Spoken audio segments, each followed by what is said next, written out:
Hello tout le monde, c'est Noé, j'aime lire, je vous retrouve dans une nouvelle vidéo. Donc c'est une vidéo qui signera mon bilan de l'année dernière, de l'année 2020. Donc je vous fais cette petite vidéo pour vous montrer quelques coups de cœur et pour vous expliquer les changements qu'il va y avoir sur la chaîne cette année. Donc bilan, déjà j'ai lu 20 livres cette année, ce qui est beaucoup pour moi. D'habitude je n'en lis pas autant, donc le fait d'avoir la chaîne ça m'a aidé à lire un peu plus. Donc je suis contente, des objectifs atteints. J'aimerais bien lire l'équivalent, donc une vingtaine de livres pour l'année prochaine, ce serait vraiment génial. Donc je vais essayer de tout faire pour m'y tenir. Ce serait très cool que j'y arrive, quand même que je les dépasse, on ne sait pas, tout est possible, voilà. Donc je vais maintenant vous montrer les coups de cœur que j'ai eu cette année. Je vous montre 4 livres, mais dedans, quand c'est un début de saga, c'est que j'ai aimé la suite de la saga. Que j'ai, puisque souvent les sagas, je ne les ai pas terminées, bien sûr, vous savez ce que c'est. Et à la fin, je vous ferai une petite annonce sur les changements de la chaîne, pour que vous expliquiez un peu ce qui va changer, les nouveautés, etc. Parce que j'espère que ça va vous plaire, c'est des nouveautés que j'aimerais faire depuis quelques temps déjà, et je me lance, enfin, donc voilà. Donc les coups de cœur, on va commencer par celui-là. Donc c'est Histoire éternelle de Liz Braswell aux éditions Hachette Rose. Donc c'est un twisted tale. Le twist c'est et si la mère de Belle avait maudit la bête. Donc c'est le premier twisted tale que j'ai lu cette année. Je l'ai trouvé vraiment génial. Moi qui adore La Belle et la Bête, j'étais à fond dedans. En plus, on voit vraiment l'histoire des parents de Belle, etc. L'histoire de la malédiction est beaucoup plus décrite, on comprend un peu mieux ce qui se passe, pourquoi il y a une malédiction, etc. etc. C'est vraiment, sur les deux twisted tales que j'ai lus, celui que je préfère, il est vraiment génial, je vous le conseille. Si vous deviez commencer par un roman de twisted tale, ce serait celui-là. Bon, vous pouvez aimer La Belle et la Bête, mais je l'ai préféré au dessin animé. Ce qui est difficile puisque le dessin animé est mon préféré de Disney, mais je l'ai vraiment préféré au dessin animé, je l'ai revu après le dessin animé et j'ai clairement préféré le livre. Donc c'est quelque chose d'assez rare quand même quand c'est un de nos films préférés, mais oui. Il m'a fait redécouvrir l'histoire sous un nouvel angle, ce qui m'a beaucoup plu, et je pense que cette année j'aurai un peu plus... je vais déjà me procurer plus de twisted tale puisque ça me plaît beaucoup, cette façon de lire un livre est très intéressante, et je vais essayer d'en lire un peu plus. Ensuite, je vais vous parler de la saga Library Jumper. Donc le premier tome c'est La voleuse de secrets aux éditions Lumen de Brenda Drake. Donc on va suivre Gianna, qui vit sa vie normale, comme dans tous les livres, elle vit leur vie normale jusqu'à ce que paf, il y a un truc qui déraille. C'est toujours pareil. Et là, elle se rend compte qu'elle peut sauter dans les livres et qu'elle vient d'un monde où les bibliothèques sont magiques et qu'il faut les protéger puisque les savoirs sont très importants. Il y a des créatures fantastiques qui se cachent dans les bibliothèques sont les portes du monde et il faut protéger le monde des humains des créatures qui veulent les tuer, etc. Mais elle se rend compte aussi qu'elle est l'élue, on va voir un peu comme d'habitude, parce que ses deux parents sont des gardiens, et les gardiens ne doivent surtout pas s'unir, parce que leur enfant, le fruit de leur amour, va détruire le monde, va tout changer. Donc ce fruit de liaison, c'est Gia, et elle va devoir partir en quête pour découvrir toutes les clés pour... Elle va chercher des clés, voilà, des Chiavi, si je me souviens bien, des Chiavi, pour empêcher que le malfaisant, je ne sais plus son nom, s'en empare et réveille la bête qui peut semer le chaos. J'ai adoré ce livre, j'ai mis un coup de cœur au premier, au deuxième, le troisième n'est pas fini. Je vais le recommencer dans pas trop longtemps, mais j'ai vraiment adoré cette saga.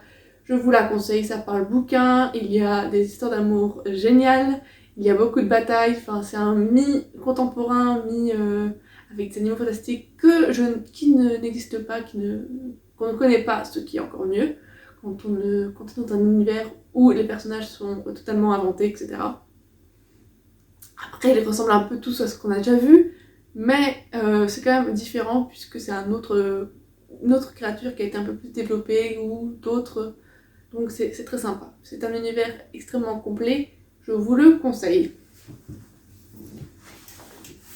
Ensuite, oui, encore des revisites de contes, bien sûr.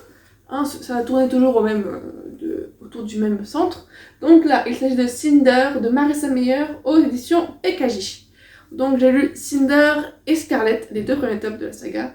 Le premier a été vraiment... Je vous montre les livres marquants de mon année. Je suis plus sûre que ça a été un de mes coups de cœur, mais ça a été vraiment une très très bonne note. Donc on va suivre Cinder, qui est une cyborg, dans une ville où elle se rend compte que beaucoup de gens tombent malades gravement et en meurent. Et elle va faire connaissance du prince, etc. En fait, c'est vraiment l'histoire de Cendrillon complètement revisitée dans un pays très très futuriste. Les États ne sont plus comme les nôtres, il y a quand même la France, il y a d'autres pays qui existent, mais ils ne sont plus gouvernés comme nous les connaissions.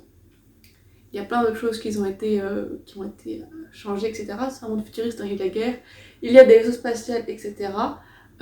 Cinder, qui est une cyborg, va se faire embarquer parce qu'apparemment, parmi les cyborgs, il y en a un ou une qui est immunisée. Donc, par cette maladie, elle va se faire embarquer et on va se rendre compte d'un secret qu'elle a, dont elle-même ne se souvient pas, mais d'un secret qu'elle a. Et à partir de ce secret, il va falloir qu'elle se cache. Donc, je vais vous en dire plus, mais j'ai adoré le 2e tome également. C'est vraiment une très très bonne histoire. Je vais me procurer la suite assez rapidement pour pouvoir finir cette saga. Il y a 4 tomes. Ensuite, après Scarlet, il y a Cress, je crois, donc Réponse, puis Winter. Il y a aussi un prologue, je ne pense pas le prendre, je ne sais pas. Je ne suis pas vraiment fan des prologues, etc. Donc si pour vous, si vous l'avez lu, dites-moi si c'est nécessaire ou pas, mais pour moi, je ne lis pas forcément les prologues ou les épilogues, etc. S'il y a un autre livre qui sort après. C'est pas mon dada. Voilà.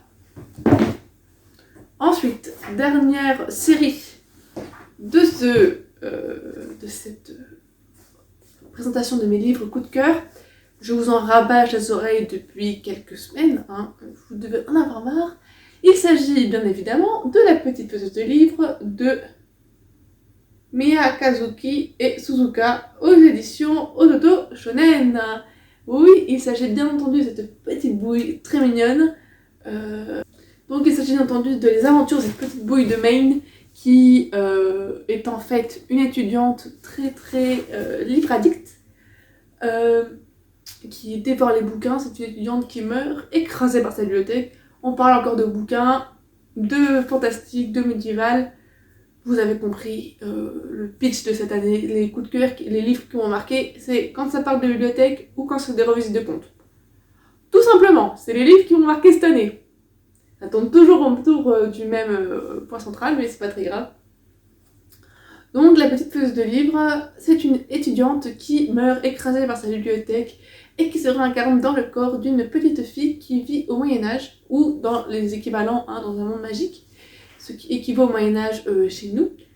Et elle se rend compte que les gens autour d'elle ne sont pas lettrés. Horreur, horreur, horreur. Tout ce qu'elle souhaite, c'est pouvoir trouver un livre, créer un livre, écrire quoi que ce soit où qu'elles peuvent. Donc, telle est sa quête, pouvoir écrire, chercher comment faire du papier ou équivalent, et pouvoir retranscrire ce qu'elle pense, ses histoires, ses humeurs, etc.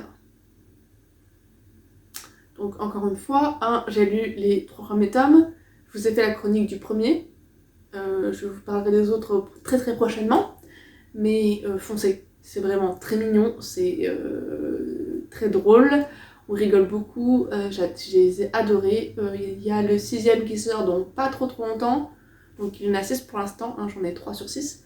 Ils vont bientôt tous finir dans ma bibliothèque de livres lus, hein, je pense que C'est un de mes très très grands péchés mignons. J'adore cette petite saga très très mignonne. Donc voilà, c'était tout pour mes livres favoris de l'année 2020. J'ai un peu triché, hein, puisque la petite fesse de livres, c'était il y a pas si longtemps que ça, quelques mois. Mais c'est quand même 2020, hein, donc ça compte. Maintenant, je vais vous parler de l'annonce dont je vous ai dit en début de vidéo. Je compte faire des podcasts tricot, crochet, etc. Puisque c'est l'une de mes grandes passions. J'adore tricoter, j'adore faire du crochet. Les arts du fil sont quelque chose qui me passionne énormément. Je fais beaucoup de poupées pour mes amis, etc. J'ai déjà fait beaucoup de choses au crochet que je vous montrerai. Je fais beaucoup de pulls et de choses comme ça également, de bonnets. C'est pour ça que je vais une fois par mois environ vous faire un petit podcast. Bon, petit, il durera peut-être peut-être un peu plus longtemps. Donc je verrai bien comment je ferai ça. Et je vous ferai 1 ou 2 vidéos par mois à propos de mes ouvrages tricot, crochet, etc. Parce que ça me tient à cœur, hein, cette chaîne c'est pour vous montrer ma passion des livres, mais les livres ne sont pas ma seule passion. J'ai beaucoup de passion, de la passion du fil depuis assez longtemps maintenant, et je pense que même en étant étudiante et en étant jeune comme on dit, je peux montrer ce que je sais faire avec mes petites mains. C'est déjà pas mal, et donc voilà, c'est une de mes idées et de mes envies de cette année de commencer ce petit podcast pour vous montrer ce que je sais faire, etc. Pour partager avec vous sur le tricot, etc. Voilà. Donc j'espère que cette idée va vous plaire. Dites-le moi en commentaire, etc. Partagez-moi votre ressenti là-dessus. N'oubliez pas de mettre un petit j'aime. Ça me fait toujours plaisir d'avoir un petit j'aime. Et faites de bonnes lectures. À la prochaine!